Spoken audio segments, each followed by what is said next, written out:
kulanti waxaan wanaagsan saaxiibada qiimaha badan meel walbo dunida ka joogtaan maanta subaxnimadan qodobada aan idiin hayna waxaa ka mid ah atoore isdilay iyo qaabku isku dilay atirisha isdishay iyo sababta isku dishay Amitabh Bachchan oo looga shakisan yahay inuu muslim noqon rabo kiiska Sushant Singh Rajput oo warar ku saabsan iyo qodobka shanaad oo ah Salman Khan iyo filimkiisa taageertay xog ku saabsan fadlan kanaalka ku cusub subscribe saro gambalelkan ha ilaawan share like comment kama marna waa maasantiin qodobka koowaad aan ku bilaawno jalaacan ah oo isdilay sababta isku dilay Samir Sharma wuxuu ka mid yahay jilayaasha ugu caansan TV-yada waxaa lagu magacaabaa magaciisa Samir Sharma wuxuuna u dhashtay Hindiya meydkiisa ayaa laga helay gurigiisii habeen hore wuxuu ahaa atoore sameeyay musalsalada Hindiya ee TV-yada laga daawado hadeerna waxaa kiiskan loo diiwaangeliyay inuu atoorahan qaab shil ah ku geeriyooday Samir ayaa laga helay meydkiisa isagoo ka raacay xarig dhanka kushiinka ama jikada cunada lagu karsado habeen hore ayayna arkeen shaqaalihiisa dadka deriska iyo booliska ayayna degdeg ku ogeysiiyeen atoorahan ayaa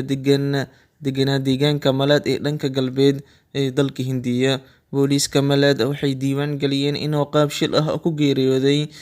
uusan isdilin maadaama 2 maalin ka hor inay nafta ka baxday ay sheegeen warkan rasmi ma ahan waa sida booliska u maleeyeen balse xaqiiqada rasmiga gadaal ayay kasoo bixi doontaa arrinka xiisaha leh ayaa ah in xitaa haddii la dhaho wuu isdilay gurigiisa markii la baaray wax warqad ah uu reebay ma lahan sida Sushant Singh Rajput oo kale waana la yaaban yahay si kasta ahaataba meydkiisa ayaa qaybta baarista loo diray wixii kasoo baxa ayaana la sugayaa dhanka kale atoorahan wuxuu ahaa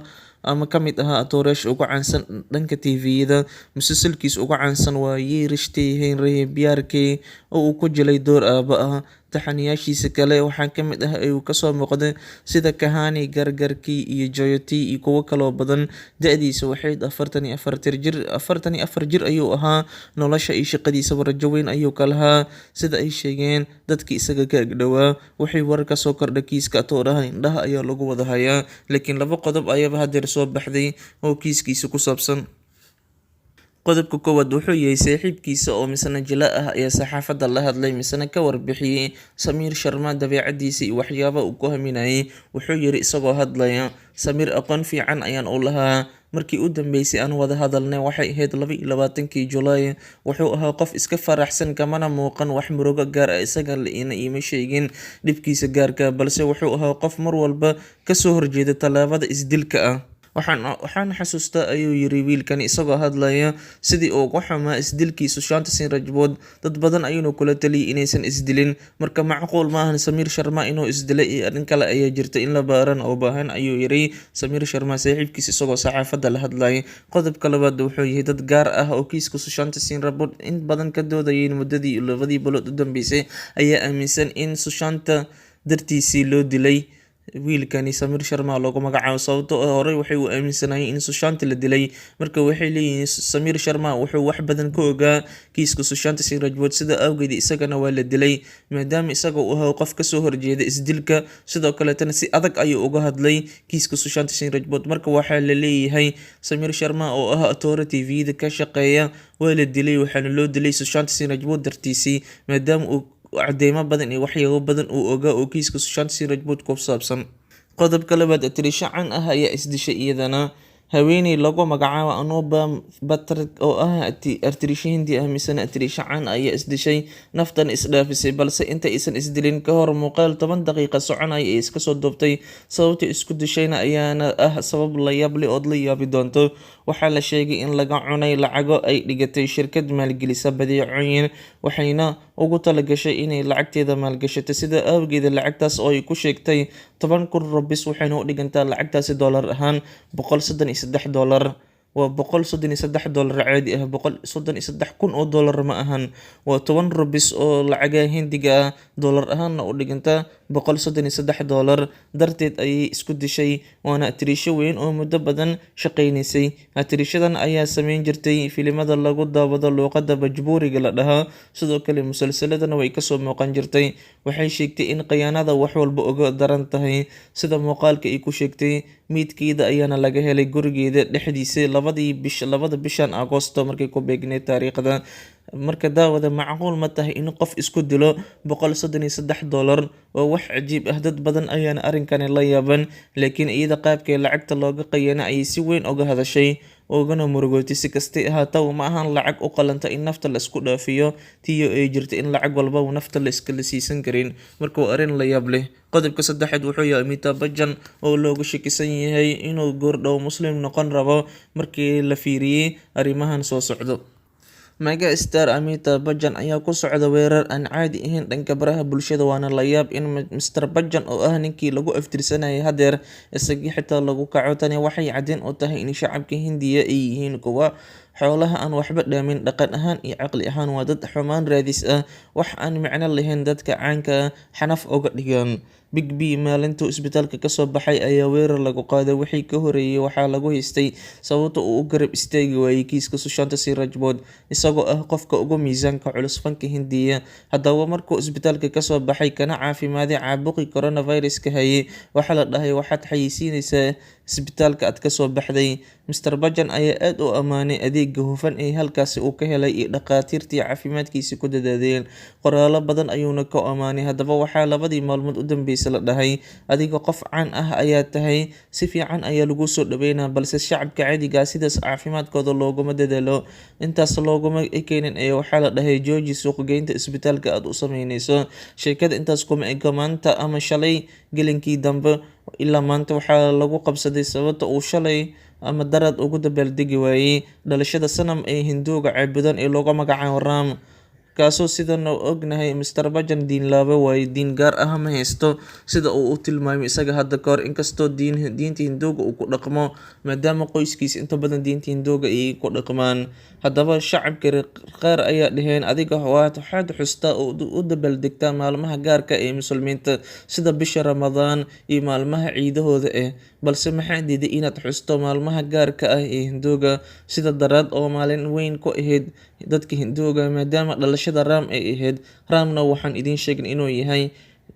sanam ay caabudaan Hinduuga. Bachchan ayaa dadkii sidaas dhaheen qaarkood u jawaabay ama commentigooda reply ahaan u galay, wuxuuna yiri idinka haddaad u dabaaldegaysaan Ram u dabaaldega, qof walba xor ayuu u yahay dabaaldega sidan anigaba xor ugu ahay. Sheeko halkaas ayay maraysaa. Amitabh Bachchan oo Soomaalida caleel dheeri u taqaano, inkastoo uusan diin gaar ah haysanin, ma u maleysaa inuu dhanka Islaamka usoo badanayo oo waqtigan marka aad xaaladaas qiimeyso fikirkaada nala wadaag markaad xogtani sidaas u qiimeyso. Qodobka afraad kiiska Sushant Singh Rajput maxaa war ah kasoo kordhay?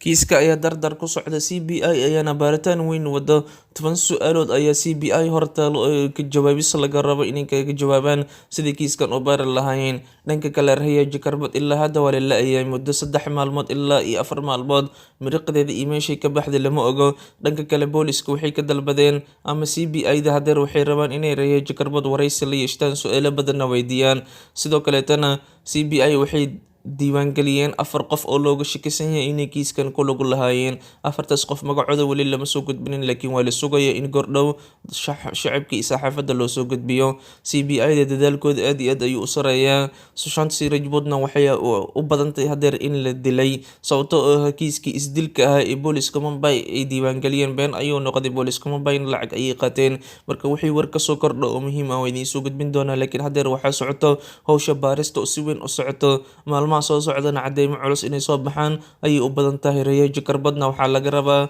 inay dadka hortooda timaado, su'aal walboo la weydiin ay ka jawaabto, sababtoo ah waxaa la sheegay 2 guri oo waaweyn inay Mumbai iyo gobolada kale Hindiya ku leedahay. Lacagtaas halkay ka keentay? qareenka ugu sareeya dalka Hindiya uguna qaalisan siday ku awoodi inay qabsato, waayo Trisha si fiican lacag u haysata ma ahan, filimo badanna ma aysan sameynin halahaas oo lacag oo ninkaasi qareenkaas ama abukaataas weyn ay ku qabsan karta intay ka keentay, guryahaas ay iibsatay, lacagtii ku iibsatay intay ka keentay, waxaas oo dhan baaritaan ay u baahan tahay. Akoonkeeda oo lacagaha ay ku shubanaysa ayaa baaritaan lagu sameynayaa, lacagaha ugu jiraan iyo halka ay kasoo gadisatay guud ahaan. Marka Raya Jakarbat baaritaan weyn ayaa ku socday gabadhani maadaama lagu shakisan yahay inay Sushant Singh Rajput lacagtiisa dhacday, geeridiisana ay sabab u tahay. Qodobka u dambeeya oo Salmaan Khan ayaan falanqeyn doonaa daawadayaasha qiimaha badan. waxaan idiin sheegnay in mega star Salman Khan samayn doono filimka Tiger oo taxana weyn misana islabadiisa qeybad ay hore big blockbusters noqdeen waana taxana ugu weyn jilaagan qofaana iyo shirkadda Yash Raj Films. haddaba wararkii u dambeeyay mashruucan waxay sheegayeen inuu noqon doono filimka ugu weyn Bollywood abid sameeyaan dhanka miisaaniyad ahaan. wararka hordhaca waxay sheegayeen in Tiger 3 lagu qarash gareyn doono lacag gaarayaan 350 karoor oo u dhiganta dollar ahaan 47 milyan dollarka Mareykanka. waana lacago wali ah oo aan horey loogu bixin filim Bollywood ah balse halistan weyn Yash Raj Films iyo Salman Khan ayaa u bareeri doonaan. waxaana la sheegay in la doobi doono si caalami ah loo doobi doono wadamo badanna ayaa la tegi doona oo duubistiisa ay ka dhici doontaa. shirkadda Yash Raj Films ayaa qorsheynaysa inay ku dhawaaqdo filimkan iyo xog walba ku saabsan munaasabadda Yash Raj Chopra dhalashadiisa ku beegan markay ku beegan tahay ayayna kaga faa'iideysan doonaan oo arrinkan sheegi doonaan sidaas ayayna rabaan. marka dhanka kale waxaa la sheegay in July 2021 duubis lagu bilaabi doono waana hal sano kadib duubistiisa markay bilaabanayso halka 2022 la daawan doono maadaama si weyn loo duubi doono duubistiisana kala saari doono si talantel ahna loo duubi doono si caalami ah wadamo badanna la tegi doono sida la sheegay. Salman Khan iyo Didi Chopra ayaa telefoonka ka wada hadleen waxayna isla qaateen ama isla garteen in Manish Sharma ninka lagu magacaabo Tiger 3 uu agaasimo ka noqdo waxayna ka dhigan tahay in taxanaan mar walba directorkiisii la bedelayo waayo qaybtii koowaad ee egta Tiger ee 2012 la daawaday waxa agaasimo ka noqday ama director ka noqday Kabir Khan halka qaybtii labaadna Tiger Zindahe ee 2017 la daawaday uu director ama agaasimo ka noqday Ali Abbas Safar. haddaba daawadayaasha qiimaha badan intaas ayaan kusoo gabagabeynayna barnaamijyadeena subaxnimada wabillahi tawfiiq. Assalaamu calaykum waraxmatullaahi wabarakaatuh.